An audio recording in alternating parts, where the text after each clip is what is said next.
जय हिंद। नमस्कार my dear student. देखिए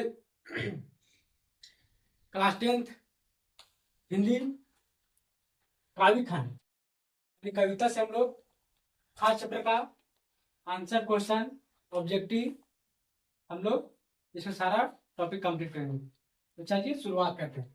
पहला चैप्टर है पद। नाम है चैप्टर पद। इसका लेखक कौन है? सूरदास। लेखक कौन है? सूरदास है। यहाँ से हम लोग एक पॉइंट करके समझेगा और उसको पैसे जैसे कैसे हम लोग पढ़ाते हैं उस टाइप से यहाँ भी उसको पढ़ना है, उसी से आंसर हम लोग को समझ कर लिखना है। तो चलिए शुरुआत करें। ध्यान रखिएगा। अंकित पदांशों को ध्यान पूर्वक पढ़कर उसे दिए गए प्रश्नों को सही विकल्प चुनना है। ठीक है। इसमें क्वेश्चन रहेगा, उसको अच्छा से 4 विकल्प रहेगा, उसमें जो सही लगेगा उसको टिक करना है। समझे ना? चलो फिर से ध्यान दो। पहला टॉपिक है उधो तू हो अति बड़भागी अपरस रहे स्नेह तगता नहीं बन अनुरागी पुराइन पात रह जल भीतर तारस ना दे दागी जो जला मोह तेल गागरी बुन न ताकी लागी प्रीति नदी में पावन बोरियो दृष्टि न रूपा रागी सूरदास आबला हम भोरी गुर चोटी जो पागी। आप लोग भी इसे याद कर लीजिएगा। पहला इसमें इस पदांश के कवि कौन है? इस जो अभी जो टॉपिक जो हम पढ़े हैं इसका कवि कौन है? सूरदास। बहुत आसान है, तो इसलिए याद रखना जिस कोई भी चैप्टर हो, ठीक है, कोई भी कवि कोई भी कहानी हो या कविता हो उसको लेखक कौन है उसको भी याद कर लेना। ठीक है। तो ये जो अभी हम पढ़े पदांश, ये पदांश का कौन है लेखक? सूरदास। कौन है? ठीक है। पद कविता जो है उसका लेखक कौन है? सूरदास। नेक्स्ट क्वेश्चन, यह कवधांश किस पाठ से लिया गया है? सवैया से, राम लक्ष्मण संवाद से, पद से या कवित से?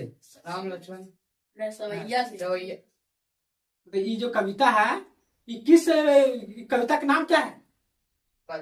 किस पाठ से लिया गया है? मतलब जो अभी टॉपिक पढ़े सो वाला सवैया से, राम लक्ष्मण संवाद की पद से पद से क्या? पद से। ऑनलाइन वाले आप लोग भी कमेंट बॉक्स में हमें आंसर दीजिएगा।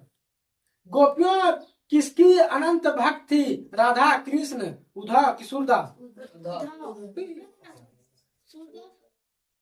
गोपियां किसके प्रति पागल थी? कृष्ण। पागल नहीं थी? कृष्ण जी आप हम लोग के संदेश भेजे तो संदेश भेजते थे, इतना परिमेय करते उसको दिल धड़क रहता है।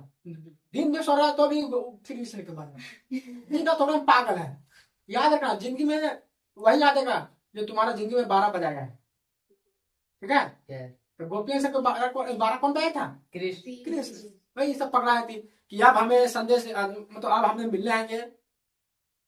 बहुत पकड़ लेते हैं ऐसे लड़के तुम लोग भी कहते हैं एकदम इस सब के चक्कर में मत रहो, जिंदगी खराब कर देगा। लड़का लोग तुम लोग के भी बोलते हैं इस सब के चक्कर में जिंदगी तहस नहस होता है। ऑनलाइन वाले आप लोग को भी ये सब चक्कर में पागल नहीं रहना है, अपना फ्यूचर पर ध्यान दीजिए। ठीक है। नेक्स्ट क्वेश्चन, पुरानी पात का क्या अर्थ है? पीपल का पत्ता, केले का पत्ता, कमल का पत्ता, कदम का पत्ता? कमल का पत्ता। हाँ। पुरान का अर्थ क्या होता है? कमल का पत्ता। पुरान पात का अर्थ क्या होता है? कमल का पत्ता। क्या होता है? कमल का पत्ता। गोपियों या उद्धव के बवाल की तुलना किससे की है? गुड़ खाई हुई चिट्ठियों से की है, दीपक और बाती से की है, या फिर कमल के पत्ते और तेल लगे मटकी से की है, फूल और भौरे से की है? कमल के पत्ते और तेल के मटकी से की है। किसे किया है? ऑप्शन सी आंसर करेंगे। ठीक है। कौन स्वयं को अबला और भोरी कह रही है? गोपियां, यशोदा, राधा, रोहिणी? राधा के नाम नहीं तो राधा की समानी गोपियां ने स्वयं को अबला हम भोरी हो गए, हमें कोई नहीं, अब किसी का परवाह हमें नहीं रह गया, और केवल किसका रह गया था? कृष्ण के पास। ज्यादा उसको कृष्ण पर पागल थी कि इतना प्रेम में उसको डूब गई। जिंदगी भर उन्हीं के याद आ रहा है। पकड़ कौन था? उद्धव।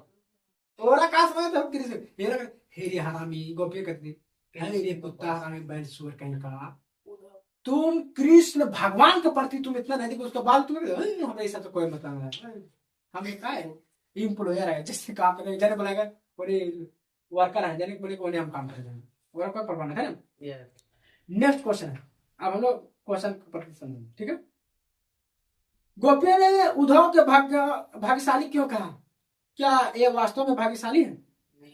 गोपियों द्वारा उद्धव को भाग्यशाली कहने के कारण यह है कि उद्धव प्रेम बंधन से बिल्कुल स्वतंत्र है। गोपियों उद्धव को भाग्यशाली क्यों कहा? क्योंकि भाग्यशाली कहा, भाग्यशाली कहा, भाग्यशाली भगवान के प्रति, उसके बाद तो गोपियां लोग थी, उद्धव की क्या बताए कि कितना भाग्यशाली है कि भगवान के निहित में हम लोग कैसे था, हम लोग का और जिंदगी बहुत अच्छा रहता। तो इससे क्या कि लगता है इसको कोई वैसा प्रेम रूपी कहानी इसको नहीं समझ में आता है। किसको? उद्धव। किसको? तो वही बात है, गोपियों द्वारा उद्धव को भाग्यशाली कहने का कारण यह है कि उद्धव प्रेम रूपी बंधन से बिल्कुल स्वतंत्र है। जिसको जिससे प्रेम होता है दिन रात उसी को चिंता रहता है, समझा? यस। तो इसको प्रेम नहीं था, किसको? उद्धव को कोई प्रेम नहीं था, किसी से नहीं था। ये थोड़ी वो आया भैया हम काम करें, हमारा पैसा चाहिए, हम काम करें, हमको चाहिए तो हम जाएंगे, तो फिर नहीं आएंगे, फिर आपके काम है ना। जिसका प्रेम हो जाता है मतलब पूरा याद रखना जीवन में, तुम लोग भी जो मीठा मीठा बोलता है सबसे घूसखोर, सबसे लतखोर, वैसे आदमी से एकदम दूर रहना। अजय तुमको हड़ा है मुंह पर बोल दिया, वो सच्चा दिल का सच्चा इंसान होता है, समझा? और उनका मन किसी प्रेम में अनुरक्त नहीं है। उद्धव को कोई प्रेम किसी से नहीं होता। प्रेम किसको होता? गोपियों को। किससे होता? कृष्ण से। इसीलिए उसके प्रति पागल थे। जब किसी आदमी ज्यादा कोई प्रेम हो गया तो वो टाइम निकालकर आता है। लेकिन कृष्ण तो थोड़ा राजनीति का पाठ पढ़ लिए थे, ऐसा के बाद लतिया के भेज दिए, जा संदेश भेजा था किससे? उद्धव से ना। इस प्रकार उन्हें विरह और पीड़ा नहीं झेलनी पड़ी। उद्धव वास्तव में भाग्यशाली नहीं बल्कि भाग्यवान है, क्योंकि वे प्रेम रस से आनंद से वंचित है। ठीक है, देखो जिनको उसे कोई चीज से बोल रहे वो आगे कहीं काम करने आता है, किससे उनको किससे प्रेम होता है? पैसा से होता है। ठीक है, वो आदमी कहीं बाहर गया काम करके तो उसको क्या चीज प्रेम है? भैया हमको पैसा चाहिए, पैसा है तो बहुत अच्छा, हम आपसे बात करेंगे, पैसा नहीं तो कोई नहीं। वही हाल हो गया था उद्धव को। उद्धव को ऐसा प्रेम रूपी सब कहानी नहीं समझ में, उसको कोई मतलब नहीं था। मतलब था बकरियों के, बकरियों को पूरा चक्कर आ रहा था, लेकिन नींद लगता है कि मर जाएंगे बीट जाएंगे, जाओ क्या प्रेम था? प्रेम वैसे लोग से करो जो जीवन भर निभा सके। बबली लोग तुम लोग के बोल रहे हैं, ऑनलाइन वाले आप लोग इस सब के चक्कर में मत फंसिएगा। बार बार हम संदेश दे रहे हैं, फंसेगा वो प्रेम नहीं है, आखिर से त्याग भाग जाएगा। फिर कमल का पत्ते कौन सी विशेषता कविता में बताई गई है? तो कविता में यह बताया कि कमल का पत्ता जल के अंदर रहते हुए भी उसे अछूता ही रहता है, उस पर जल का धब्बा नहीं तक लगता।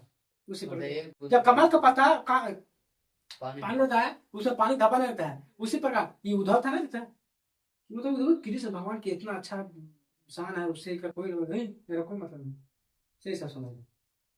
ठीक है, यस। भोली भाली गोपियां और चिट्ठियां में क्या समानता दर्शाएगी? भोली भाली गोपियां अपने प्रिय कृष्ण के रूपी माधुरी पर मोहित होकर उनके प्रेम में इस प्रकार लीन हो गई कि अब वह किसी कभी भी उनके विमुख नहीं हो सकती है। उनकी दशा उन चिट्ठियों के समान हो गई है जो गुड़ पर आसक्त होकर उसे चिपट जाती है और स्वयं को कभी मुक्त नहीं कर पाती है। वही कारण अपने प्राण त्याग देती है, वही भी अपना काम त्याग देती है। कैसे? चिट्ठी जब गुड़ में लिपट जाता है खाने के लिए तो अपना जान खा देता है, लेकिन वहां छोड़ता नहीं उसको, पता है? वही हाल हो गए दोनों। उद्धव के व्यवहार की तुलना किस किस से की गई है? उद्धव के व्यवहार की तुलना पानी में पड़े रहने वाले कमल के पत्ते से की गई है, जल में पड़ने वाली तेल की उस गगरी से की गई है जिसमें जल घुल मिल नहीं सके, जिसमें जल घुल मिल ना सके। समझा? यहाँ तक किसी को दिक्कत? आई होप आप इस टॉपिक को समझ लेंगे। इसका नेक्स्ट क्वेश्चन किसी हम नेक्स्ट वीडियो में बता देंगे। मिलते हैं किसी नेक्स्ट वीडियो के साथ। जय हिंद।